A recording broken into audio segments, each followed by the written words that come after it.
আর মুহাব্বত রাসূলুল্লাহর অন্তরে নিয়ে যখন সিজদা দেয় কলবকে আল্লাহ পরিষ্কার করে দেয়, চেহারাকে উজ্জ্বল করে দেয়। এর জন্য আমার ভাইরা, এই পৃথিবীর মুসলমানের জন্য সবচাইতে বড় হাতিয়ার হলো ঈমান। আর এই ঈমান যদি আমাদের মধ্যে আসতে হয়, এক নম্বরে নামাজ পড়তে হবে। কোনটা করতে হবে? নামাজ পড়তে হবে। সঙ্গে রাসূলুল্লাহর মুহাব্বত অন্তরে রাখতে হবে। যেই দিন এই জাতির মানুষ, সমস্ত মানুষগুলি, যুবক, বৃদ্ধ, যুবতী, মা বোনেরা সব শুরু করে 5 ওয়াক্তের নামাজি বনে যাবে, মসজিদে নামাজের জমাতে হাজির হয়ে যাবে, রাসূলুল্লাহর মুহাব্বত অন্তরের মধ্যে নিয়ে নামাজ পড়বে, তখন এরা মুমিন হয়ে যাবে। আর ওই মুমিনেরা কোনো অস্ত্রের প্রয়োজন হবে না। মুখের মধ্যে লা ইলাহা ইল্লাল্লাহ, নারায়ে তাকবীর, আল্লাহু আকবার এই স্লোগান দিয়ে যখন রাস্তার মধ্যে নেমে যাবে, এদের সামনে কেউ টিকে থাকা সম্ভব হবে না। এর অগণিত প্রমাণ ইতিহাস দিয়েছে। এর জন্য আমার ভাইরা, যেই দিন এই জাতির মধ্যে 5 ওয়াক্তের নামাজ ছিল, নামাজের জামাত ছিল, এই পৃথিবী তারা শাসন করছেন না? আবু বকর কয় ওয়াক্তের নামাজ পড়তেন? কমপক্ষে কয় ওয়াক্তের? 5 ওয়াক্তের। কয় ওয়াক্তের? উমর কয় ওয়াক্তের? 5 ওয়াক্তের। হযরত উসমান 5 ওয়াক্তের। হযরত আলী রিদওয়ানুল্লাহি তাআলা আলাইহিম আজমাইন কয় ওয়াক্তের? 5 ওয়াক্তের নামাজ পড়ে নামে গেলেন রাস্তায়, কোনো অস্ত্রের প্রয়োজন নাই। এমন ভাবে নামলেন যে নামার কারণে আফ্রিকার গভীর জঙ্গলের ভিতরে আওয়াজ ওঠা শুরু হলো, লা ইলাহা ইল্লাল্লাহু মুহাম্মাদুর রাসূলুল্লাহ। বর্তমান এই ব্রিটেন, বর্তমান এই রাশিয়া, আপনারা জানেন, ইতিহাস খুলে দেখুন, এই রাশিয়ার ঘরে ঘরে, ব্রিটেনের ঘরে ঘরে একদিন আওয়াজ উঠেছিল, লা ইলাহা ইল্লাল্লাহু মুহাম্মাদুর রাসূলুল্লাহ।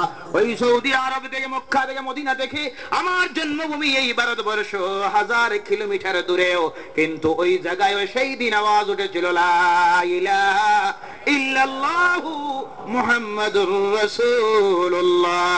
আজকে এই জাতি যখন নামাজ ছাড়ছে, সালামাত্র আল্লাহ সারা পৃথিবীতে তাদেরকে লাঠের কাঠল বানাইয়া দিছি। বঞ্চেনি না? যেদিকে যায় লাত খায়। ব্যবসায় গেলেও লাত, চাকরিতে গেলেও লাত, রাজনীতিতে গেলেও লাত। কথা সত্য না মিথ্যা? অনেকে চিন্তা করে ঐক্যবদ্ধ হওয়ার প্রয়োজন এসে গেছে। আগে এক সময় ছিল আমরা এই সব কিছু করেছি, সংসদ বলুন আমরা, এমএলএ বলুন আমরা, কইনি না? পৌরসভা বলুন আমরা। এখন দেখা যায় যে দিকে যায় এসব আমরা হারাইছি। চলো ঐক্যবদ্ধ হয়। এই ঐক্যবদ্ধ হওয়ার জন্য স্লোগান দিলে হবে না। ঐক্যবদ্ধ হওয়ার জন্য আল্লাহ যে ব্যবস্থা দিয়েছেন, এই ব্যবস্থা যতক্ষণ পর্যন্ত আমরা গ্রহণ করব না, ততক্ষণ পর্যন্ত ঐক্যবদ্ধ জাতি আমরা হতে পারবো না। ঐক্যবদ্ধ জাতি হওয়ার জন্য 1 নম্বরে প্রয়োজন 5 ওয়াক্তের নামাজি হওয়া। কয় ওয়াক্তের? 5 ওয়াক্তের নামাজি বনুন। তারপরে দেখবেন আপনার পরিবারে একতা আসবেনি না? 2 ভাইয়ের মধ্যে ঝগড়া, নামাজের সময় হয়েছে, দেখলো এখন মসজিদের মধ্যে গিয়ে জমাত পাওয়া যাবে না। মসজিদে নামাজের জমাত না পাইলে বাড়ির মধ্যে জমাত করা যায়নি না? এক ভাই যদি আর এক ভাইকে ডাক দে, ভাই মসজিদে তো এখন আর নামাজ পাওয়া যাবে না, তুমি ওযু করে এসো, আমি ওযু করে আসি। আর 2 ভাই যখন নামাজের মধ্যে দাঁড়াইয়া যাবে, আজকে 2 দিন হয়েছে একজন আর একজনের সঙ্গে সাক্ষাৎ নাই, কথাবার্তা নাই, রাগ করেছে। এবার ডাক দিয়ে যখন কিনারার মধ্যে এনে 2 ভাই দাঁড়ালো, আর এক ভাইকে সামনে দিলে তুমি ইমাম হয়ে যাও। 3 ভাইয়ে দাঁড়িয়ে যখন নামাজ পড়লো, সালাম পেরালো, পেরানো মাত্র একজন আর একজনকে সালাম দিল, জিজ্ঞাসা করলো খবর কি। এবার বলুন তো 2 ভাইয়ের মধ্যে আর কোনো বিভেদ রয়েছে? সঙ্গে সঙ্গে পরিবারের মধ্যে একতা এসে গেছে। আমার ভাইয়েরা, এইভাবে মহল্লার মধ্যে যখন নামাজের জমাত প্রতিষ্ঠিত হয়ে যায়, এই মহল্লার মধ্যে একতা চলে আসে। এরপরে 10টা মহল্লায় মিলে যখন এক ঈদগাহের মধ্যে বছরে 2 দিন একত্রিত হয়, সব যখন একত্রিত হয়, এর মধ্যে মহব্বত তৈরি হয়ে যায়। এখন নামাজ শুক্রবারেও নাই, 5 ওয়াক্তেও নাই, ঈদের দিনে কেউ কিনারায় যাইতে রাজি হয় না। যতই একজন আর একজন থেকে দূরে সরতেছে, ততই শয়তান তাদের মধ্যে বিভেদ তৈরি করে দিতেছে। আজকে দেখা যায় এই পৃথিবীর মধ্যে সবচাইতে অনৈক্য যারা রাজনীতির ময়দানে, যাদের মধ্যে কথা নাই, তারা মুসলমান। কথা সত্য না মিথ্যা? শিক্ষাঙ্গনে গেলে যাদের মধ্যে কথা নাই, তারা মুসলমান। মহল্লার মধ্যে কথা নাই, তারা মুসলমান। এই একতা যখন এদের মধ্যে থেকে দূর হয়ে গেছে, সঙ্গে সঙ্গে অন্য জাতের যারা তারা সুযোগ পেয়েছে বিভিন্ন জায়গার মধ্যে এদের উপরে নির্যাতন চালাইতে আছে। এর জন্য আমার ভাইয়েরা আপনাদের কাছে ওই যে আয়াত তিলাওয়াত করেছিলাম, আমার আল্লাহ রাব্বুল আলামিন কি বলতেছেন? واعتصموا بحبل الله جميعا ولا تفرقوا। আল্লাহর রশিকে, আল্লাহর রজ্জুকে তোমরা ঐক্যবদ্ধভাবে ধরো, তোমরা পৃথক হয় না। আল্লাহর রশি কোনটা? দ্বীন ইসলাম এক নম্বরে। কোনটা? দ্বীন ইসলাম। দুই নম্বরে হলো কোরআন। দুই নম্বরে কোনটা? কোরআন। আর তিন নম্বরে হলো আমার রাসূলের চরিত্র এবং আদর্শ। যদি আমরা ধরে ঐক্যবদ্ধ হয়ে যাই, তাহলে এই জাতির পৃথিবীর পরিবর্তন আসা সম্ভব আছে না? আর যদি আমরা এইভাবে প্রত্যেক দিন নতুন নতুন কথা, নতুন নতুন ঢোল প্রত্যেক দিন একটার পরে এক একটা বাইর করতে থাকি, আর এক এক পীর সাহেব নিজের কয়টা লইয়া লইয়া একদিকে, আর কয়েকজন আর একটা লইয়া কয়েকদিকে, আরেকজনে দেখলো এখন তো আমার আর নেতৃত্ব চলে না, আমি আগামী কাল দিয়ে এই মহাসম্মেলন ডাক দিয়ে আরো একটা বানাইয়া, আর আমরা করে হইয়া যাইনি না, যাইনি না। যে যেটা লইয়া আইলো আমরা পিছনে দৌড়ানো শুরু করলাম। হায় রে হায়, অবাক হইতে হয়, ফিরের অভাব নাই। আগে আমার মৌলানা সাহেব বলেছেন পীরের অভাব নাই। এমন অবস্থা তৈরি হয়েছে, এক এক পীরের অবস্থা আপনারা যদি জানতেন, এক এক নমাজও পড়ে না, এইভাবে পীর আসেনি না, এই মনে আছে মুরিদ পায়নি না, পায়নি না। এমন পীর আছে, নাম বলবো না, বউ তিনটা। কয়টা? বউ তিনটা, দাড়ি পাকে গেছে, এরপরে এমনও খুঁজাইতে আছে 18-25 বছরের এক একটা মেয়ে যদি ভালো পাওয়া যায় বিবাহ কর্ম, বলুন নাউজুবিল্লাহ। এও ফিরাকির দাবি করেন না, এও ফিরাকির দাবি করে। এখন পর্যন্ত তার নিজের নফসকে, খাম প্রবৃত্তিকে যে দমন করতে পারলো না, এবার ফিরাকির দাবি করে কিভাবে? এইভাবেও আছে আমার ভাইয়েরা। এখন এই নিজের ফিরাকিকে সালানির জন্য ফিরাকি লইয়া ফেরি দেওয়া শুরু হয়েছে, আপনারা জানুন। আগে আগে রাস্তার কিনারায় বা রমজান নিয়া অন্যান্য সামগ্রী নিয়ে মানুষ ফেরি দিত, এখন ফিরাকির নামে এতেকাফ লইয়া ফেরি দেওয়া চলেননি না? আপনারা বলুন, আমার রাসূল এতেকাফ করেছেন না? করছেন না? বৎসরে কোন মাসে? রমজানে কয় দিন? 10 দিন। কয় দিন? 10 দিন। 10 দিন। এখন দেখা যায় রমজানে 5 দিন অমুক খানে, 3 দিন অমুক জায়গায় এতেকাফ, 4 দিন অমুক জায়গায়। এটা আবার বেদাত হয় না? রাসূলুল্লাহ করছেন? রাসূলুল্লাহ একটা প্রমাণ দেন। রমজানের প্রথম 10 দিন মক্কা শরীফ, এর মাঝের 5 দিন মদিনা, এর মাঝের 5 দিন মসজিদুল আকসা, এর মাঝের 5 দিন লিবিয়ায়, এর মাঝের 5 দিন কুয়েতে, এরপরে আরো 3 দিন অমুক জায়গায়। আছে একটা প্রমাণ, আমার রাসূল এতেকাফ করেছিলেন 10 দিন। কয় দিন? কয় দিন? আমরা কয় দিন করি? 10 দিন। দেখা গেল 10 দিনে তো কাম হয় না, তো আমি আমার এতেকাফ লইয়া ফেরি দেওয়া শুরু। আমার ভাইরা, ওই সব হলো মানুষকে দুঃখা দিয়ে পথভ্রষ্ট করার বিভিন্ন পন্থা, কিন্তু সরল প্রাণ মুসলমানেরা বুঝে না। আল্লাহ রাব্বুল আলামিন আমাদেরকে যেন আমার রাসূল আর আল্লাহর কালাম কোরআনের কাছে পুরা মুসলমানকে ফিরাইয়া আনে, ঐক্যবদ্ধ জাতি বানাইয়া দেয়। যত কিছু আসুক, নতুন কথা আর নতুন মতবাদ, সবগুলিকে ত্যাগ করে একটাই টার্গেট সামনে রাখবেন, আল্লাহর কালাম কোরআন। কোনটা? আল্লাহর কালাম কোরআন। তারাকতু ফীকুম আমরাইন, আল্লাহ রাসূল বলছে আমি তোমাদের কাছে দুইটা জিনিস ছেড়ে যাচ্ছি। কয়টা জিনিস? একটা হলো কিতাবুল্লাহ, আল্লাহর কালাম কিতাব, আর আরেকটা হলো আমার আদর্শ, আমার চরিত্র, আমার কথা, আমার জীবন। ওই দুইটা জিনিস সামনে নিয়ে যদি আমরা এগিয়ে যাই, তাহলে ইনশাআল্লাহুল আযীম আমাদেরকে কেউ পৃথক করতে পারবে না। আমরা ঐক্যবদ্ধ জাতি থাকবো। নির্বাচন আসলে আর যে কোনো জায়গায় যাই না কেন, ঐক্যবদ্ধভাবে যদি আমরা নামতে পারি, অবশ্যই আমরা কামিয়াব হব। আর যদি দেখা যায় যে যার নতুন যা কিছু নিয়ে বিভিন্ন রূপ ধারণ করিয়া আসলে ভিতরে একটাই, বাইরে লেভেল বদলাইয়া দিয়া যখন আয়, আর আমার পরে যদি আমরা এক একজন এক একটার পিছনে দৌড়ানি শুরু করি, তাহলে আমাদের মধ্যে একতা আসবে না। আমাদের মাথার মধ্যে তারা তাদের কাঠল ভাঙ্গিয়ে তাদের উদ্দেশ্য সফল করে এক এক ইলেকশন আইলে করে এক একটা 20-25 লক্ষ ইনকাম করেনি না? আর এই জাতির খিদে আপনারা সতর্ক থাকবেন, ঐক্যবদ্ধ হন, আর 5 ওয়াক্তের নামাজি বনে যান। সব রাজি আছেন? পাঁচ ওয়াক্তের নামাজি বলতে রাজি আছেন? নামাজ যদি না পড়েন কোনো আন্দোলনে কাজ হবে না, কোনো ইবাদতে জান্নাতে যাইতে পারবেন না। নামাজ পড়তে হবে কমপক্ষে কয় ওয়াক্ত, এবং রাসূলুল্লাহর নামাজের মতো নামাজ পড়বেন। কার নামাজের মতো? যে নামাজে বউ বুলাইতে, যে নামাজে বাড়িঘর ত্যাগ করায়, যে নামাজে নিজের গাঁও দেশ ত্যাগ করায়, যে নামাজে নিজের রাজ্য থেকে বিদেশে পাঠায়, এইভাবে নামাজই কিন্তু বনবেন না। এই নামাজ রাসূলুল্লাহ পড়েন নাই। আল্লাহ রাসূল যে নামাজ পড়েছিলেন সেইভাবে নামাজ পড়বেন। স্ত্রীকে নিয়ে, ছেলেকে নিয়ে, মেয়েকে নিয়ে, প্রতিবেশীকে নিয়ে নিজের মসজিদের মধ্যে নামাজ পড়বেন। পাঁচ ওয়াক্তের নামাজ জামাতে পড়বেন। শহরে প্রয়োজনে যান, ওই শহরের মধ্যে পড়বেন, কিন্তু নামাজ পড়ার জন্য গাঁও দেশ বাড়িঘর স্ত্রী ছেলে মেয়ে ওইসব ত্যাগ করে দুইটা কাতা পিঠির মধ্যে লাকড়ির আর একটা বোঝা, লোটা আর একটা, চাউলের আর একটা বোঝা। বড় দুঃখ লাগলো, বৃদ্ধ বৃদ্ধ মানুষ দাড়ি পেতে গেছে, গ্রামের লোক কিছু জানে না। আমি গুয়াহাটিতে গিয়েছি, মাত্র আমার গাড়ি বন্ধ করেছি, ফ্লাইটের টিকেটের ব্যবস্থা করার চেষ্টা করতেছি, দেখে আমার দুঃখ লাগলো। ওই মানুষগুলির দিকে দেখুন, দাড়ি পেকে গেছে, 80 বছরের বুড়া, পিঠির মধ্যে কাটার বোঝা লই আসতে পারতেছে না। আমার ভাইয়েরা, কি দুঃখ লাগলো। এই লোকটার বাড়িতে নামাজ পড়লে কি নামাজ হয় না? এর বাড়িতে কি নামাজ নাই? আসেনি না? এর বাড়ির মহল্লার মসজিদে নামাজ হয়নি না? এর যদি নামাজ জানা না থাকে, আপনারা বলুন, এই মসজিদের ইমামের নামাজ জানা নাই না আছে? এই ইমামের নামাজ শিখাই দিতে পারেনি না?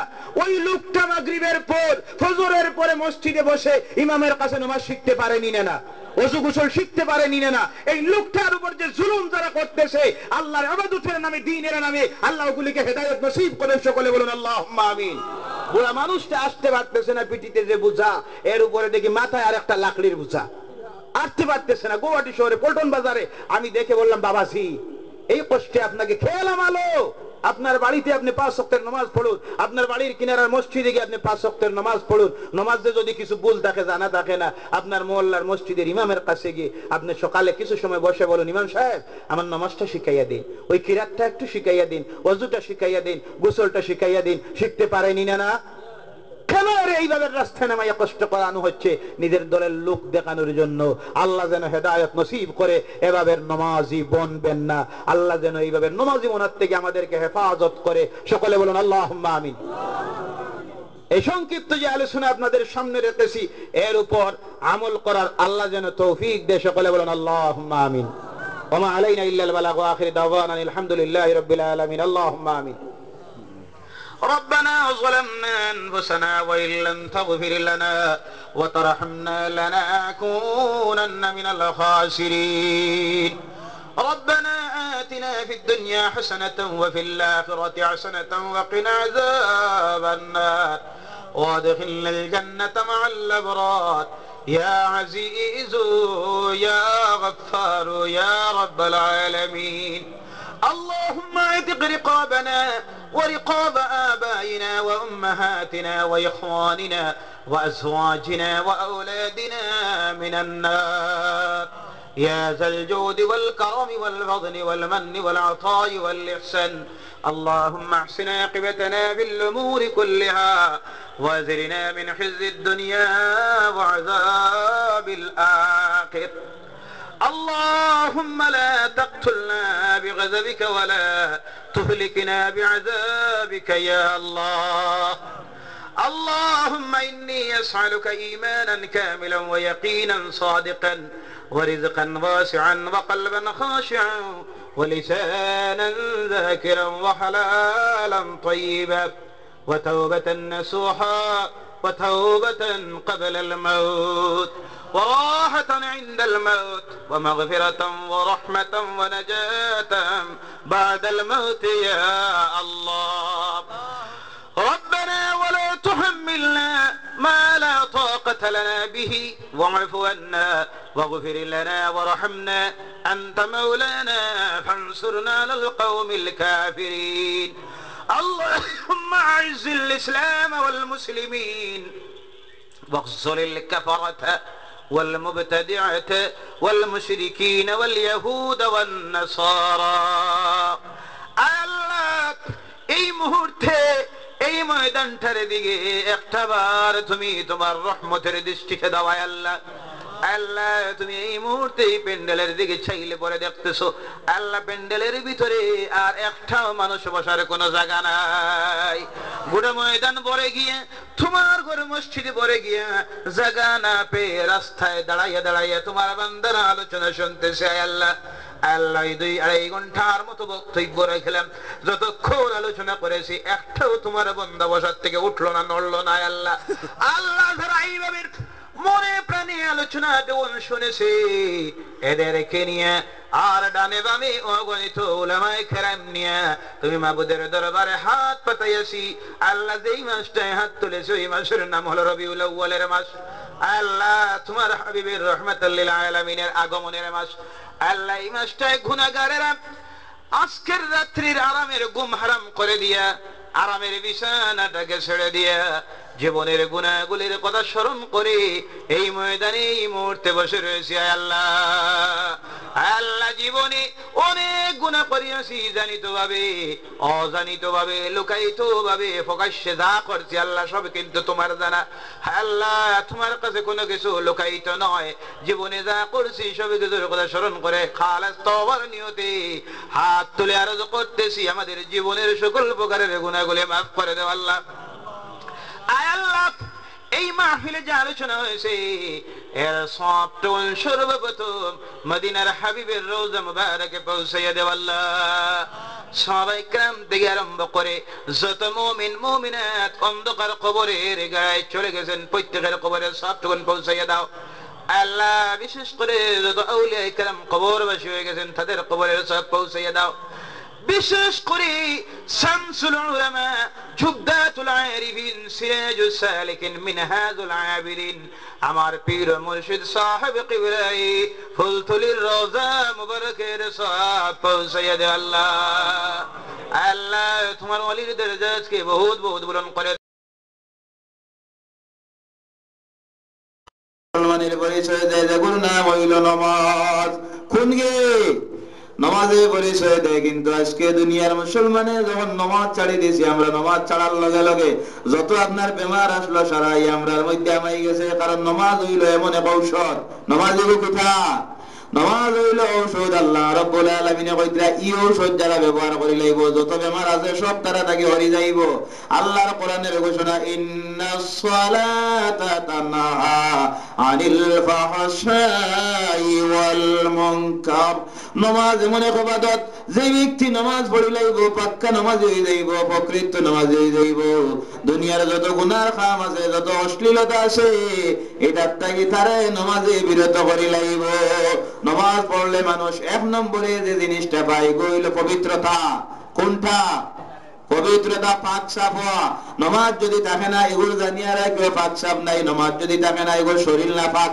নামাজ যদি পড়ে নাই কুলুপ লইতো নাই। নামাজ যদি পড়ে নাই ইস্তেঞ্জা করতো নাই।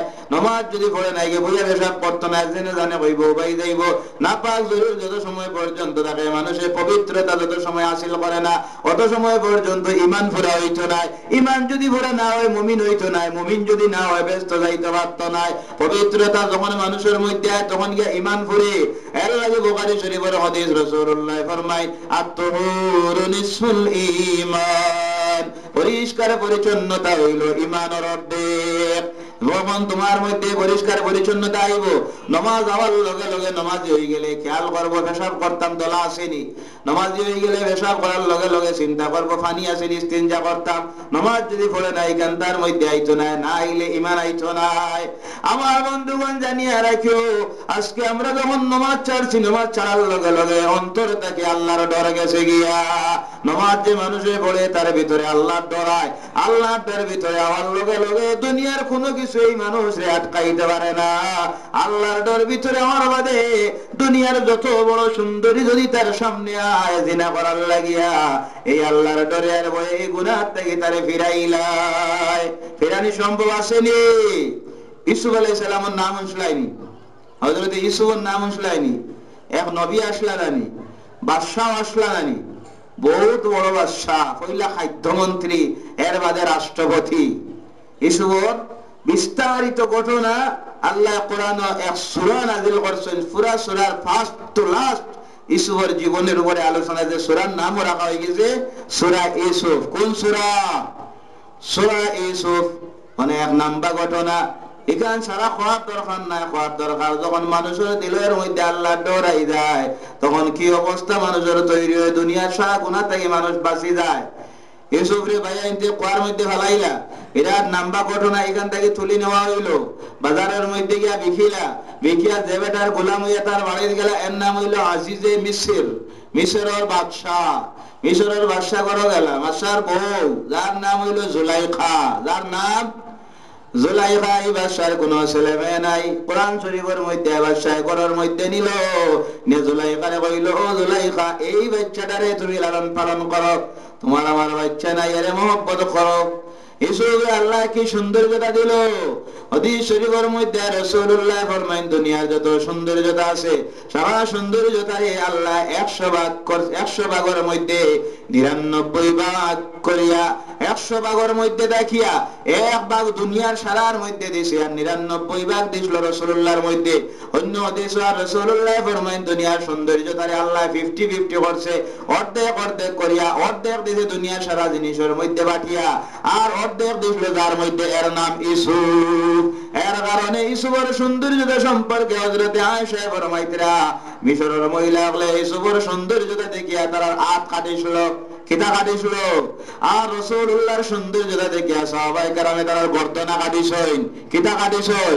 তাহলে সৌন্দর্যতা ইউসুফের আসলো, রাসূলুল্লাহর আসলো, দুজনের মাঝে খার বেশ আসলো, খার বেশ রাসূলুল্লাহর বেশ আসলো। এর কারণে হাদিস শরীফ হয় হযরত আয়েশা ফরমায় পূর্ণিমার রাত আমি ঘর থেকে বারবার হইছি, বার হইয়া আসমানের দিকে একবার চাই, আমার নবীর দিকে একবার চাই, এইবার দুইবার তিনবার যখন চাইলা রাসূলুল্লাহ দিয়ে আয়েশা কিটা চাও, আয়েশা কইনি ইয়া রাসূলুল্লাহ আমি আসমানের চাঁদের বেশ চাই আর আপনার মুখের দিকে চাই, চাইয়া দেখি আসমানের চাঁদের চাইতে 1000 গুণে আল্লাহ আপনার চেহারার মধ্যে সৌন্দর্যতা দিয়েছি। সুবহানাল্লাহ। এই ইউসুফ আলাইহিস সালাতু ওয়াস সালামের বাদে জুলাইখার গরতা হইন, জুলাইখা এর প্রেমের মধ্যে পাগল হইয়া লাগিয়া, কিতা হইলা পাগল হইয়া লাগিয়া বারবার ইউসুফ রে বাধ্য করেন তানে স্ত্রী হিসাবে গ্রহণ করার লাগিয়া, আইন বারবার অনুরোধ করুন তুমি এই বাদশার স্ত্রী, বাদশা আমারে ঘরের মধ্যে আনছে, আমারে ঘরের মধ্যে রাখছে, বিশ্বাস আমারে দমন করছেন, আমি তার আমানতের মধ্যে খেয়ানত করতে পারি না। এরপরে দিন যায় এই মাছ ছাড়া বার হয়ে গেছে মিশর, যে বাদশার বউ তার গোলামের উপরে পাগল হয়ে গেছে। এর বাদে ঘটনা ঘটলো কিনা কোরআন শরীফের মধ্যে, এই যে আলোচনা মানুষ যখন সমালোচনা শুরু করলো এর জবাব দেওয়ার লাগিয়া জুলাইখায় বিরাট মহফিল তৈরি করছে, মহফিলের মধ্যে একটা পর্দা টাঙ্গানি হয়েছে, আর সামনে আনিয়া মহিলা হল মিশরের বয়ানি হয়েছে, বয়া কোরআন শরীফ আর প্রত্যেকের হাতের মধ্যে একটা ছুরি দেওয়া হয়েছে, আর একটা লেবু জাতীয় ফল দেওয়া হয়েছে, দিয়া জুলাইখায় কইলা ইউসুফ যখন সামনে আইবা আমার লগে লগে তুমি যাই প্রত্যেকে ও ইউসুফের হাতের মধ্যে তোমাদের হাতের ফলটা চাকু দিয়া কাটিয়া এক এক টুকরা দিও। এর বাদে ইউসুফ রে ডাক দিছেন, ইউসুফ তুমি আও। ইউসুফ পর্দার আলে যেমনি আইছেন ঠাম দেওয়া হইছে, পর্দা যেমনি গেছে লগে লগে সমস্ত মহিলা বলে ইউসুফের দিকে চাই, আর চাইয়া কইলা হাযা বাশারুন হাযা মালাকুন কারীম, ইগো কোন মানুষ না রে, মানুষ হইতে পারে না, এ বহুত বড় দরজার ফেরেশতা ছাড়া আর কোনটা নাই। ও কথা কইছেন কইয়া লগে লগে আপনার খাটাত লাগছই, কাটিতে গিয়া আঙ্গুল কাটেছেন, জিনিস কাটেছেন না, এসো সামনে থেকে গেলা যাওয়ার লগে লগে জুলাইখা জিগাইলা দিশলাইনি এ দেশি দেশি কইয়া তোর দিকে চাই, চাইয়া দেখুন জিনিস তার জায়গাতে রয়েছে, আঙ্গুল কাটিয়া শেষ হয়ে গেছে, এক জোড়া টের পাইলা না। এর বাদে ইউসুফ জুলাইখার ঘরের মধ্যে তখন কোরআন শরীফের মধ্যে আর একদিন হযরতে জুলাইখা ইউসুফের ঘরে গিয়া ঢুকছেন, ঢুকিয়া ইউসুফের কাছে অনুরোধ করেন, ইউসুফ তোমার কাছে আমার অনুরোধ, আজকে এই বাড়ির মধ্যে এই বিল্ডিং এর মধ্যে কোনো মানুষ নাই, তোমার কাছে অনুরোধ একটাবার তুমি যদি আমার স্ত্রী হিসাবে আদর করিয়া জড়াইয়া ধরতাই তাহলে আমার জীবনটা সার্থক হয়ে যাইতো, আমি তোমার প্রেমের মধ্যে পাগল। হযরত ইউসুফ আলাইহিস সালামের মাইনে জুলাইখা তুমি আমার কিনারার মধ্যে আর আগে এই যে মূর্তি যেটা কিনারার মধ্যে রাখা, আমি দেখলাম তুমি তোমার মূর্তিটার উপরের মধ্যে এখন চাদর দিছ, খাইনে দিলাই বলে এরে আমি খুব সম্মান করি, এরে ডরাই, যার কারণে তোমার আমার যে আলাপ সয়ের তখন আমার শরম লাগছে, আমার ভগবানে দেখি লাইব, এর লাগে এর উপরের মধ্যে একটা চাদর দিছি। ইউসুফ আলাইহিস সালামে ফরমাইনে জুলাইখা তাহলে তুমি শুনো, আমি যে আল্লাহরে বিশ্বাস করছি, এখন তুমি আমার যে জায়গার মধ্যে আমার মাবুদ রব্বুল আলামিনের সব দেখিলাম, তুমি মনে করতে দুনিয়ার কেউ দেখতো না, কেউ জানতো না, কিন্তু এই মুহূর্তে আমি এক সেকেন্ডে তোমার কিনারায় থাকা সম্ভব নয়, কারণ আমার মাবুদ রব্বুল আলামিনে দেখতরা নিনা না জেগে যে মোবাইল লইয়া দৌড় দিয়ে এড়ার জায়গা গপ করে একদিন আল্লাহ দেখেননি রাত 12টার সময় দেখনাইন করে একদিন দেখেননি খানে একদিন করে, তার ভিতরে ডর নাই, আল্লাহর ডর তাপ্তরে বুধরাইত আন্দারের মধ্যে দেখনাইন করিয়া, রাস্তার মধ্যে দেখনাইন করিয়া, আল্লাহ দেখেননি না এর মধ্যে আল্লাহ সাহায্য করে কিলা, যারা আল্লাহরে ডরাইলে আল্লাহ সাহায্য করে কিলা। হযরত ইউসুফে দৌড় দিছেন তখন, কিন্তু এর আগে জুলাইখা ঘরের সব দরজার বারে দিয়া তালা লাগাই দিছে। কি দাওয়ারছুন তালা লাগাই দিছেন। তাফসীরের মধ্যে আর ইউসুফ আলাইহিস সালাম যখন দৌড় দিছেন, আয় আল্লাহ এই মহিলার হাত থেকে আমারে বাঁচা হইয়া দৌড় দিছেন, লগে লগে আল্লাহর কুদরতের হুকুমে সব দরজা একলগে খুলে গেছে গিয়া। ইউসুফ যখন দরজা বাই দৌড় দিছেন, দরজা খুলে গেছে। জুলাইখা অবাক, আরে দরজা সারার বারে দিয়ে আগে তালা লাগাই লইলাম, কিন্তু তালা খুলে গেল, কিন্তু দৌড় দিয়ে যাওয়ার সময় আটখানির লাগিয়া জুলাইখা ইউসুফের পাঞ্জাবির পিছনের মধ্যে দশলা, পাঞ্জাবি সামান্য পারিছে, করবাজু পারিছে, এর বাদে আমার বাদে বিচার দিলা যখন জামাইয়ের কাছে, জামাইয়ে তখন কইলা আচ্ছা ফয়সালাটা আমি দেই। কইলা জুলাইখা এর কথা কিন্তু আপনি মানবা না, এই মিছা মাতিব আপনি জানেন না। জুলাইখার নিয়ত হয়ে গেছে জেলে পাঠানির লাগে, অত অনুরোধ করার বাদে যখন মানছ না তোমারে পাঠাই দিলাম জেল। ইউসুফ আলাইহিস সালামে তখন কেমন কথা কইলা কোরআনের মধ্যে, আর ইউসুফে তখন কইলা এইভাবে এক জায়গার থাকার চাইতে জেল আমার লাগি বালা। ফরকে কইলা ইউসুফ নবী নিনে না, নবীর মুখ দিয়া যে কথা বার হয় আল্লাহ শুনিলাই। এর কারণে তাফসীরের মধ্যে এই সময় যে আল্লাহ তানে জেল নিল, নেওয়ার কারণ হইল তাই মুখ দিয়া দোয়া করি লাইছিল, আল্লাহ এখানে থাকার চাইতে জেলে যাওয়া আমার লাগি বালা। ও কবুল হয়ে গেছে, আল্লাহ জেলের মধ্যে নিল। এরপরে বিচার হইল, যখন প্রমাণিত হইল, আজি যে বিচারে কইল আচ্ছা দেখি ইউসুফ আমার বাদে গিয়া দেখা গেল তান করর আপনার পাঞ্জাবি ফাড়া, লগে লগে বাদশাহ বুঝি লাইতে পারলো ইউসুফ যদি দোষী হইতা তাহলে পাঞ্জাবির আগের টুকরা ফাড়া হইত। জুলাইখার দিকে মুখ দিয়ে গিয়ে দাঁড়াইলে জুলাইখায় থাবড় মারি ধরতে, আগর টুকরার মধ্যে ধরলা, পিছনের টুকরা ধরছে, কারণ এই মানুষটা বাঁচার লাগি দৌড়ানি যখন শুরু করছে, ও যাওয়ার সময় আটখানির লাগি ধরা হয়েছে। এই ঘটনা কর আমার মূল উদ্দেশ্য হইল জন ভাই হল, আল্লাহর ডর যখন মানুষের মনের মধ্যে আই যায়, তখন মানুষের দুনিয়ার মধ্যে কোনো গুনার কাম করতে পারে না। যখন গুনার কারোর মধ্যে যায়, লগে লগে তার অন্তরের মধ্যে মাবুদ রব্বুল আলামিনের ভয় ঢুকে যায়। ওই হাসরের ময়দানের মধ্যে সর্বপ্রথম আল্লাহ যে জিনিসটার প্রশ্ন করব, এই প্রশ্ন হইব কোনটা? যে প্রশ্ন হইব, এই প্রশ্ন হইব বান্দা নামাজ পড়ছনি? কোনখান হইব? নামাজ পড়ছলাইনি। হাসরের ময়দানে কত মানুষ গিয়া উঠিবা? কোন হিসাব আসেনি? একটা হিসাব আছে। হযরত আদম আলাইহিস সালাম থেকে শুরু করি লইয়া কিয়ামত যেদিন হইব ওদিন পর্যন্ত যত মানুষ দুনিয়ার মধ্যে আইছেন সারা মানুষ গিয়া উঠিবা নানি। ইনার মধ্যে এক দিন হইব কত দিনের সমান? এই ময়দানের মধ্যে এক দিন হইব কত দিনের সমান? আল্লাহ কোরআনে কারীমের মধ্যে জানাই দিতরা মিকদারুহু 50 আলফ সানা। এই ময়দানের একটা দিন হইব দুনিয়ার জেলা তোমরা হিসাব করো 24 ঘন্টায় দিন, 7 দিনে সপ্তাহ, 30 দিনে মাস, 12 মাসে বছর, ওই জেলা হিসাব করো। গিলা হিসাবের লগে মিলাও যদি হিসাবটা জানিয়া নেও, হাসরের ময়দানের একদিন হইব দুনিয়ার 50,000 বছরের সমান। দুনিয়ার 50,000 বছরে হাসরের ময়দানের একদিন কতদিন থাকা লাগবে এর কোনো হিসাব নাই। ও ময়দানের মধ্যে আয়েশা জিগাইনি, ইয়া রাসূলুল্লাহ আমার বড় ডর, হাসরের ময়দানে সব নবী গিয়া উঠিবা, সব নবীর উম্মত হল উঠিবা, ইথা পরিচয় কিলা নবী হলে পাইবা। আল্লাহ রাসূলে ফরমাইনা, আয়েশা যারা সত্য আল্লাহ মানবো, আমারে মানবো, আমার কথা হল মানবো, আল্লাহর কথা মানবো, এরা দুনিয়ার মধ্যে নামাজ পড়িব। পড়ার কারণে কিতা হইব জানো?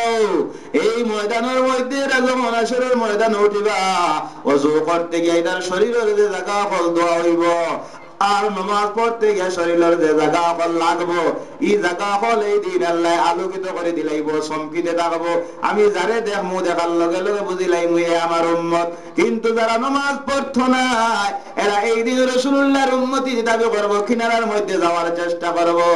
ফেরেশতা বলে তখন ব্যারিকেড তৈরি করবা, হাদিস শরীফ হয় ফেরেশতা এরা তাড়াইবা, রাসূলুল্লাহ কইবে এরা তাড়াও কেন? আল্লাহ রাসূলটা ফেরেশতা বলে কইবা ইয়া রাসূলুল্লাহ এরা দুনিয়াত পড়িছিল লা ইলাহা ইল্লাল্লাহ মুহাম্মাদুর রাসূলুল্লাহ, কিন্তু এরপরে আল্লাহ মানছে তোমারে মানছে, মানার বাদে কিন্তু নামাজ পড়ছে না, যার কারণে আজ তোমার উম্মতের পরিচয় এরা দেওয়া সম্ভব নয়। টেলি টেলি আপনার হরানি হইব। আর যারা নামাজ পড়িছিল এরা দাগ দেখে রাসূলুল্লাহ চিনবা। আসরের ময়দানও রাসূলুল্লাহর উম্মত হিসাবে পরিচয় দিতাইনি না, আরো খেরত দিলে লাভ আসেনি? প্রধানমন্ত্রীর না মহাত্মা গান্ধীর আসেনি তার ক্ষমতা এদিন ছুটাইয়া নেওয়ার? জি না, এই দিন একমাত্র সর্বপ্রথমে ছুটাইয়া নেওয়ার অধিকার আল্লাহ যারা দিব, শাফায়াত করার সুপারিশ করার এই নবী মুহাম্মদুর রাসূলুল্লাহ সাল্লাল্লাহু আলাইহি ওয়াসাল্লাম। কারে নিতা? তান দলের মানুষরে নিনা অন্য দলের? কারে নিতা?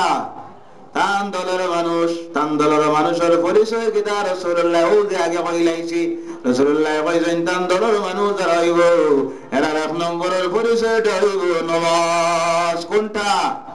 নামাজ পড়তে ঘর এখন বানানি লাগেনি না? যে কোনো জায়গা পড়লে হয় নামাজ পড়ার লাগে দোকান ঘর বানাইবা, এখন না খালি নামাজ পড়ার লাগে দোকান ঘর বানাইবা। ও যে এখন আছে আর লগে আপনার কিতাবের মধ্যে আর প্রত্যেক মানুষের বাড়ির মধ্যে আর ওখান মসজিদ বানানি হইল মুস্তাহাব। কিতাব বাড়িতে আর ওখান মসজিদ ও বাড়ির উঠানো নি। হিন্দু মানুষের বাড়ি থামাইতে কত তারা এখন থাকে না নি? ঠাকুর ঘর মুসলমানের ইলা ঠাকুর ঘর আগলা এখানে বানানোর দরকার নাই। ওখানে আছে হদিস রোজে হদিস যে নামাজের লাগে একটা জায়গা বানাইও, মসজিদ বানাইও, ওগুর ব্যাখ্যার মধ্যে নিলে একটা প্রত্যেক মুসলমানের লাগে দুইটা ঘর হইতো। ও যে এখানে আছে আর আরো খান হইলো প্রত্যেকের বাড়ির মধ্যে নির্দিষ্ট একটা জায়গা নির্দিষ্ট করে রাখি দিও কোনো নামাজ পড়িতাম। আসেনি আমরা বাড়ি নামাজের এক জায়গা নির্দিষ্ট করে রাখিও। বেটিনতে এতেকাফ করতে পারেননি না? পারেননি না? পারেন মসজিদ আইয়ানি? জি না, বেটিন তোর লাগে কইতে এতেকাফ করতে পারে। করতে কোন জায়গা? ও যে বাড়ির মসজিদ যেখান যেখান নির্দিষ্ট আছে নামাজ পড়ার লাগিয়া, বেটিও নামাজ পড়ে বেটায়ও নামাজ পড়ে সবে নামাজ পড়েন। ও জায়গাখানের মধ্যে বেটি মানুষ এতেকাফ করত আর বেটা মানুষ এতেকাফ করে মসজিদের মধ্যে আইয়া কইতে গিলা বাড়ির মধ্যে এখন বানাইয়া রাখা হইল মুস্তাহাব। প্রত্যেক মুসলমানের বাড়ির মধ্যে ইলা এখানটা জায়গা বানাই লইব। ভাই বললে বানাও যদি এই জায়গা এখানের দাম আল্লাহর কাছে আছে। যে জায়গার মধ্যে তুমি সজ্জা দিবা বাড়ির মধ্যে ওখানের মধ্যে অন্য জায়গা কিতাবের মধ্যে আর যে জায়গার মধ্যে মানুষের সজ্জা দে, মানুষ যখন এই মানুষ মারা যায় মারা যাওয়ার বাদে 40 দিন পর্যন্ত এই জমিনে আল্লাহর কাছে কান্দি। কতদিন পর্যন্ত? 40 দিন পর্যন্ত আল্লাহর কাছে কান্দে আর কয় আল্লাহ তোমার এই বান্দা জমিনে থাকতে গিয়ে আর কমপক্ষে 5টা বার সজ্জা দিল, আজ মানুষটা জমিনে নাই অন্ধকার কবরের গাড়ার মধ্যে গেছে গিয়ে আল্লাহ তোমার কাছে আমি জমিনে আরজ করি আর তোমার বান্দা করে জমিনের তলে তুমি কষ্ট দিও না। এর জন্য ভাই ওর জমিনে সজ্জা দিও। সজ্জা দিতে গিয়া কিতা করো? এর লাগে দেখবা ফরজ নামাজ যেন পড়িছ অন্তাকি থোড়া ডুলিয়া সুন্নত নামাজ পড়া হইল সুন্নত যেন ফরজ পড়িছ বেশ আটাত যাইও না। আবার ওখান থেকে কদম ওখান তোরা লাড়িয়া পড়িত, কারণ হইল যত জমিনের মধ্যে কদম দিয়া নামাজ পড়িবা এটা সারা জমিন কিয়ামতের দিন আল্লাহর কাছে সাক্ষী হয়ে যাইব। হাদিস শরীফের মধ্যে রাসূলুল্লাহ ফরমায় নামাজের মধ্যে কিভাবে দেখো ফজিলত। নামাজের মধ্যে যখন কোনো মানুষ ওযু করার যায়, গত শুক্রবারে যখন কইছি আজকে আপনাদের কাছে কইয়া ওযু করার মধ্যে যখন মানুষ যায় যাওয়ার পরে যখন ওযু করা শুরু করে লগে লগে আল্লাহর 4 জন রহমতের ফেরেশতা তার উপরে চাদর ধরেন। কয়জনে? চারজন ফেরেশতায় চাদর ধরে নিয়ে লাগে ওযু করার সময় দুনিয়ার কথাবার্তা কইল মাকরু যখন কোন একটা কথা কয় লগে লগে ফেরেশতায় এক ফেরেশতায় চাদর ছাড়ি দেন দুই নম্বর আরেকটা কথা যখন কয় আরেকজনে ছাড়ি দেন চারবার যদি কইলাই লগে লগে হরাইলাই আর যদি কথা না কয় আমার জবান সুন্দর মতো করে করার বাদে যখন নজর পানি গাছে ও পানির থেকে সামান্য পানি আতর কুড়োর মধ্যে লইয়া মুখ দেয় পশ্চিম দিকে ফিরিয়া এই পানি দাঁড়াইয়া মুখ দেওয়া হইল মুস্তাহাব এই পানি যখন মুখের মধ্যে দিবে তখন দোয়া গান পড়িও আল্লাহুম্মা জাআলনি মিনাত তাওয়াবিন ওয়া জাআলনি মিনাল মুতাতাহহিরিন এরপরে নামাজের মধ্যে যখন দাঁড়ায় হাদিস শরীফের মধ্যে আল্লাহু আকবার কইয়া যখন হাত কান তুলে তোলার বাদে হাত তোলার লগে লগে হাতের গুনাহ মাফ এরপরে তোর ইমাম দিলের রুকুর মধ্যে যখন গেল লগে লগে আল্লাহ রাব্বুল আলামিন বান্দার দিকে দৌড়ানি শুরু করে আল্লাহ দৌড়ায়নি আল্লাহর রহমত দৌড়ায় আল্লাহ দৌড়ানি দিওর তৈল তার রহমত তোমার দিকে আয় এরপরে যখন নামাজের সিজদার মধ্যে যায়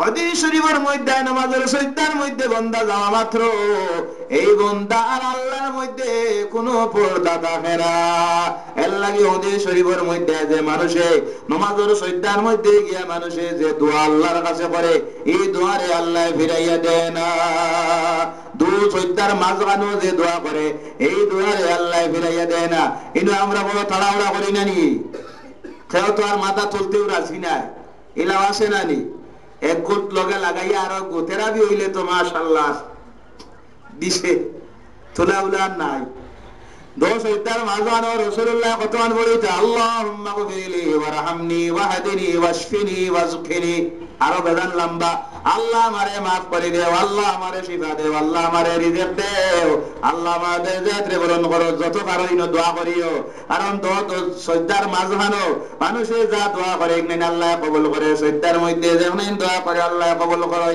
ও দো সিজদা যখন দে দিয়া বয় বয়ার বাদে যা পড়ার হনেন পড়ে পড়িয়া যখন আসসালামু আলাইকুম ওয়া রাহমাতুল্লাহ আসসালামু আলাইকুম ওয়া রাহমাতুল্লাহ হয় কিতাবের মধ্যে হাদিস শরীফের মধ্যে লগে লগে আল্লাহর পক্ষ থেকে ঘোষণা দেওয়া হয় ও বান্দা তুমি যে গুনাহ মানে কষলে আমি মাবুদে তোমার জিন্দেগির গুনাহে maaf করে দিলাইছি ও সুবহানাল্লাহ তো নামাজও কিছু লাভ আসেনি নামাজ পড়তে এক ঘর বানানি লাগে জানি ও ঘর দেখানো ঘর বানাইও এই কায়দা ঘরের খিদমত করিও আমরার মধ্যে আরো বেমার আছে বেমার হইলো খাদিম সাহেব রাখার মধ্যে বাকি আল্লাহ তো এখানে ফিরছা খাদিম ছাড়া আর কেউ মসজিদে হুরুন লাগানি হারাম মুসলাইকে জানা আসেনি হ্যাঁ খাদিম ছাড়া মসজিদের ঝাড়ু দেওয়া অন্য খেয়াও জায়েজ নাই জানা নাইনি মাথো না মানে কিন্তু জায়েজ আসেনি মসজিদে আইয়া ঢুকলো বেটা ঢুকার লগে লগে দেখলো মসজিদের মধ্যে সামান্য ময়লা এক জায়গার মধ্যে জমিছে আধা ঘন্টা থেকে বাইরেছে খাদিমা বয় না ফেরে করে নানি খাদিম সাহেব তুমি এটা দেখছো নানি কোন কারণে এই গান করি আমরা মসজিদের ফজিলত না জানার কারণে হাদিস শরীফের মধ্যে আল্লাহ রাসূল সাল্লাল্লাহু আলাইহি সাল্লামে নিজ হাতে মসজিদ সর্বপ্রথম যিনি ঝাড়ু দিয়েছেন এই লইলা নবী মুহাম্মদুর রাসূলুল্লাহ সাল্লাল্লাহু আলাইহি ওয়াসাল্লাম আল্লাহ রাসূল ফরমায়েন মসজিদ ঝাড়ু দেওয়ার মধ্যে কতখান সওয়াব ও আমার সাহাবী হল তুমি তাই যদি জানতাই তাহলে তোমাদের মধ্যে ঠেলা ধাক্কা লাগি যাইতো করকে আগে ঝাড়ু হাতে লইতো হযরত ওমর রাদিয়াল্লাহু তাআলা মসজিদের লাইট জ্বালাইছেন সর্বপ্রথম মসজিদও এই যে আপনার সুব্যবস্থায় যে লাইট জ্বালানিও ইলা লাইট জ্বালাইলা যাই হযরত ওমর খে হযরত ওমর এই লাইট জ্বালাইছেন রাসূলুল্লাহ মসজিদে আমাইছেন আমায়া দেখেন মসজিদের মধ্যে লাইট জ্বলে রাসূলুল্লাহ জিগায় ও আমার সাহাবী হল নামাজের বাদে জিগায় নি মসজিদে ইলা আলোকিত করকে করছে কেউ কোনো জবাব দিতে না ডরাই গেছে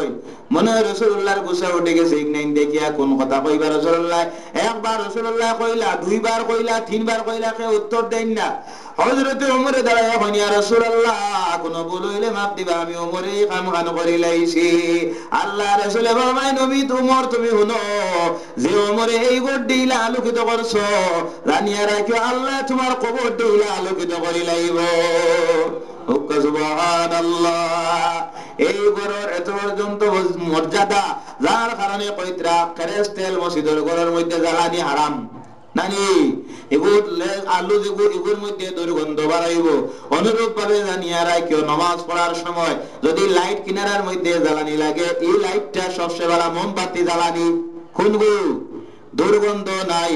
আর হইল গিয়া শুক্রবারে কমপক্ষে, শুক্রবারে মসজিদ সপ্তাহে একদিন কমপক্ষে দেওয়া হইল মুস্তাহাব।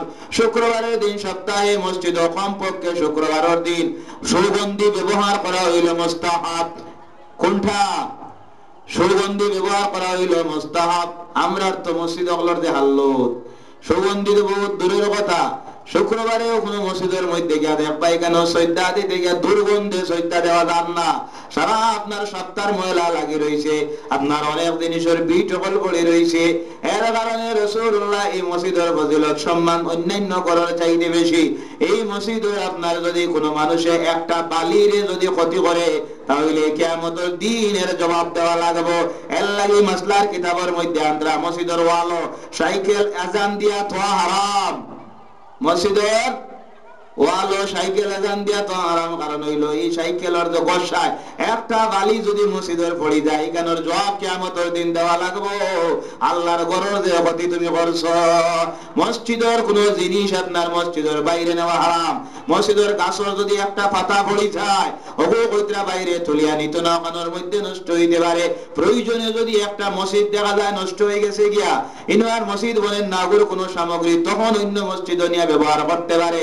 নতুবা যদি দেখা যায় এই মসজিদের কোনো সামগ্রী এখানে আর ব্যবহার হইতো নাই, এগুলো আপনার নষ্ট হইয়া বেকার দাঁড় গিয়া ওগুলো তখন বেশি আপনার এই মসজিদের কাজের মধ্যে ব্যবহার করতে পারে। মসজিদের পানি অন্য জায়গার মধ্যে নিয়ে ব্যবহার করতে পারে না। এগুলো হলো মসজিদের পানি নানি, এগুলো নিতনি অন্য খেয়ে ওগুলোর মালিক করবো, ওর মালিক খেয়ে আল্লাহ রাব্বুল আলামিন দেওয়ার করার ক্ষমতা নাই। এর কারণে মসজিদ কইতে রাসূলুল্লাহ ফরমাইতরা মসজিদ হইল আল্লাহর বেহেশতের বাগান। মসজিদ কার বেহেশতের বাগান? আল্লাহর বেহেশতের বাগান। এর লাগি রাসূলুল্লাহ ফরমাইন মসজিদের মধ্যে বেহেশতের মধ্যে যখন বও, বেহেশতের বাগানও যখন বও, বেহেশতের বাগানের ফল খাইও, বেহেশতের বাগানের ফল খাইও। কোনটা? হাদিস শরীফের মধ্যে। আর মসজিদও গিয়া যখন বইবাই বর বাদে সময় যান না, আমরা সময় কাটানির লাগে মসজিদের মধ্যে গপ লাগাই দেই নানি। যার যত গপ জানাই আছে মসজিদের ভিতরে জানিয়া রাখি। হাদিস শরীফ হয় মসজিদের ভিতরে আমাইয়া যখন কোন মানুষের দুনিয়ার একটা কথা কয় কোয়ার লগে লগে আল্লাহর ফেরেশতা কইল বান্দা চুপ হও। 2 নম্বর বার যখন কইন চুপ হও, 3 নম্বর বার যখন কয় লগে লগে আল্লাহর ফেরেশতা কয় আল্লাহ এবং আল্লাহর ফেরেশতা লানত তোমার উপরে অবতীর্ণ। এতে বোঝা গেল এখান গোবর রাখা নাই নানি। ইনো এখান হইল বেহেশতের বাগান। ইনো আমাদের বাদে বেহেশতের ফল খাইও। রাসূলুল্লাহ ফরমাইন বুখারী শরীফের হাদিস শরীফের মধ্যে মসজিদের মধ্যে যখন তুমি তাই বইবাই বড় করে কইও না, অন্য ইবাদত ডিস্টার্ব হইতে পারে। মনে মনে জপতে থাকিও সুবহানাল্লাহ ওয়ালহামদুলিল্লাহ লা ইলাহা ইল্লাল্লাহ সুবহানাল্লাহ লা ইলাহা ইল্লাল্লাহ সুবহানাল্লাহ ওয়ালহামদুলিল্লাহ লা ইলাহা ইল্লাল্লাহ সুবহানাল্লাহ লা ইলাহা ইল্লাল্লাহ মুহাম্মাদুর রাসূলুল্লাহ। এরপরে মানুষ যত সময় মসজিদের মধ্যে বহাত থাকে আল্লাহর রহমতের মধ্যে থাকে। খেয়ার মধ্যে থাকে মসজিদের বারিন্দা এই উঠানের মধ্যে থাকলে রহমত নি। মসজিদের মধ্যে গোর ওখান নারী না ওয়ালের ভিতর ওখান সারা দিঘির ঘাটের মধ্যে গিয়া যদি বইরে রহমত নি। আমরা অভ্যাস দেখবা এক শ্রেণীর মানুষ শুক্রবারে খুতবা চলের এই মসজিদের উঠানো নানি। আর না বারিন্দা ও আপনার দিঘির ঘাটে বই রয়েছে নাই কোনো অপেক্ষা করে খুতবা শেষ হোক, 1টার সময় জমাত আরম্ভ হইব, আস্তে আস্তে যাইব। কোন কারণে তুমি অত ডরাই? ইনের মধ্যে হামাইয়া যত সময় বইবাই কিতা সব রাসূলুল্লাহ ফরমায় একজন মানুষ মসজিদের মধ্যে যখন ঢুকে আর যে সময় বার হইয়া এর ভিতরে সময় খান কোনটাও যদি না করিয়া মসজিদের মধ্যে বই রয় এই বই কার আল্লাহ তার আমলনামার মধ্যে নফল ইবাদত হিসাবে লিখিলেন। তো বই থেকে ডরাও মানে এখানের মধ্যে যত সময় মানুষ বয় আল্লাহর নিরাপত্তার মধ্যে রয়ে যায়, আমানের মধ্যে রয়ে যায় গিয়া মসজিদের মধ্যে মানুষের আল্লাহ কি নিরাপত্তা দিতে পারে আমান দেয়। এর প্রমাণ যারা হজের মধ্যে গেছুন আমার এই 2 কিনারার মধ্যে বড় ছেলেরা দেখছই কি নিরাপত্তা আল্লাহ তার ঘরের কিনারার মধ্যে মানুষ যাওয়ার পরে দেয়। ও ঘর আমাইলে ওলা নিরাপত্তা দেয়, ও ঘরের কিনারাত কিছু প্রমাণ দেয়। লক্ষ লক্ষ আল্লাহর ইমানদার বান্দিরা মাবুদের ঘরের চতুর্দিকে ঘুরে আর নামাজ পড়ে, কিন্তু একটা মানুষ অন্য কোনো মানুষরে গালি দেয় না, কেউ ধাক্কা দেন না, কেউ অ্যাক্সিডেন্ট না, কেউ দুঃখ পার না, কেউ কষ্ট পার না, কারণ আল্লাহ এখানে আমাদের জায়গা বানাইলেন, ফেরেশতা হলে এখানে ডিউটি দেন। হাদিস শরীফের মধ্যে আর মাবুদের ঘরের কিনারার মধ্যে যখন মানুষ যায় গিয়ে আল্লাহ নিরাপত্তা দেন। ও হাদিস রে বুঝাইতে গিয়ে কইরা মসজিদে যখন মানুষ আমাই যায়, আমার ইত্যাগি লইয়া 12 পর্যন্ত একটা মানুষের পিছনে আল্লাহ 70 জন ফেরেশতার খেদমত লাগাই দিলাই। সুবহানাল্লাহ। এই ঘরের খেদমত করলে সব, এই ঘরকে সম্মান দেওয়া সওয়াবের কারণে কইরা মসজিদের দিকে মুখ করিয়া শেখ পালানি হারাম, জানা সেরি। মসজিদের দিকে পা লম্বা করে দিয়া বোয়া হারাম, মসজিদের দিকে মুখ করিয়া পেশাব পায়খানা করা হারাম। যদি মসজিদের দিকে সে আপনার থু দিয়া ফেলায় কইরা লগে লগে ইবনেন তুলিয়া আনা তার লাগি কর্তব্য। ইমাম আবু হানিফা রাহমাতুল্লাহি তাআলা আলাইহি মসজিদে যখন হামাইদা দাড়ির মধ্যে কোন সময় হাত দিতা না, যেখানে হইলো ইমাম সাহেব নে মসজিদে হামাইলে দাড়ি হাত দেন না, তার কারণ ওই মসজিদে হামাই আমি দাড়ি হাত দেই না, ও কারণে যদি হাত দিতে গিয়া একটা দাড়ি কোন সময় মসজিদে পড়ি যায়, তাহলে মসজিদের শান বেয়াদবি হয়ে যাইতে পারে। কিয়ামতের দিন আল্লাহর কাছে আমি কি জবাব দিব? এর কারণে কইরা মসজিদে যখন হামাও, আমাদের সময় দৌড়াইয়া গিয়া মসজিদের নামাজের জামাত শরীক হইও না। আমরা কিছু মানুষের অভ্যাস আছে না নি, জমাত জারিয়া হয় দৌড়া, কইরা এই দৌড়ানি এখানে মসজিদের শান বেয়াদবি হয়ে যায়, এখানে দৌড়ানির জায়গা নাই। কারণ হইলো 1 রাকাত গেলে অসুবিধা নাই, 2 রাকাত গেলে অসুবিধা নাই, 3 নম্বর রাকাত গিয়া শরীক হয়ে গেলে 4 রাকাত জমাতে পড়লে যতক্ষণ সব অতক্ষণ পাওয়া যায়। 4 নম্বর রাকাত যদি যাওয়া ধরে, আবার কেউ আছে দেখবা 4 নম্বর রাকাত দেখে ইমাম বই গেছে, হিয়ার উপায় না উপায় রইছি নানি, উবাই না কইরা ইমামে সালাম পিরানি রাত মুহূর্ত গিয়া যদি কেউ লোকে খালি বই যায়, তাহলে গোটা জমাতে নামাজ পড়ায় যতক্ষণ সওয়াব হইতো, ও লোকে খালি বই যাওয়ার কারণে আল্লাহ এই সমান সওয়াব দিলেন। কিন্তু কিছু মানুষের আরো অভ্যাস দেখবা, আর একটা জিনিস খেয়াল রাখবা, মানুষ মসজিদে যাওয়ার বাদে কিছু মানুষ আছে মসজিদে যাইতে যায় করে বইবার খেয়াল কিন্তু আগে এলা আসে নানি, যাইতে যায় করে বইবার আবার খেয়াল আগে। কিছু মানুষ তারা না আগর সব বইলে বড় মুরব্বী করে দি বইলে মনে হয় মুরব্বী না যাইব কি। শুক্রবারে দেখবা অনেক সময় অনেক মানুষে করে আইসে একবারে আইয়া আগে দিয়ে যাওয়ার লাগে অন্য খান্দর উপরে দিয়ে দি বাবা রে মাঝে দিয়ে হেড ঠেলিয়া উপরে আগে যাওয়ার চেষ্টা করে। হাদিস শরীফের মধ্যে রাসূলুল্লাহ ফরমায়, মসজিদের মধ্যে হোক আর মজলিস হোক, যখন হামাইয়া প্রথম হামাইয়া যেন জায়গা পাইবে অন বই যাইও। হাদিস শরীফের মধ্যে মসজিদের মধ্যে হামাইয়া যে মানুষ অন্য মানুষের গর্দনার উপরে দিয়া আগর সব যাইবার চেষ্টা করে, কিয়ামতের দিন আল্লাহ এর গর্দনার মধ্যে দরিয়া আসরের ময়দানও ফেরেশতা হলে আল্লাহর সামনে নিয়ে হাজির করবা। কারণ এই যে মানুষের সামনে দিয়ে পা আগে দিয়া যাইতে গিয়া একদিকে মানুষের বেইজ্জতি করছে, 2 নম্বরে হইলো আল্লাহর ঘরের বেইজ্জতি করছে। ও কারণে আল্লাহ এই ময়দানের মধ্যে তারা বেইজ্জত করব। আল্লাহ ভাই এখন এই ঘর এখানোর দাম বহুত উপরে দিয়া দুনিয়ার অন্য কোন ঘরের মর্যাদা ইলা আল্লাহ দিছে না। এর কারণে কিয়ামতের দিন দুনিয়ার সারা ঘর যখন যখন নষ্ট হয়ে যাইব, আল্লাহ সারা দুনিয়ারে যখন ধ্বংস করে লাইব, এই ঘর বান্তারে কিন্তু মাবুদে ধ্বংস করত নাই। এই ঘরটে দিন আল্লাহ হাশরের ময়দানের মধ্যে নিয়ে তুলব, তার ঘরের লগে এই ঘরটে মিলাই দেওয়া হইব। কারণ হইল এটা ঘরের সম্পর্ক আল্লাহ ঘরের লগে মক্কার ঘরের লগে।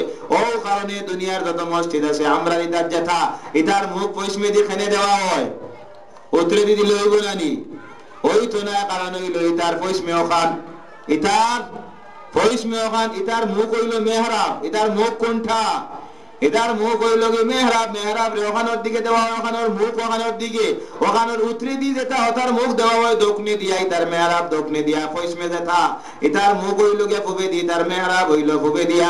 এটা সারা তার মূল যেখানে ওখানোর লগে মুখ লাগাইয়া বই রইছে।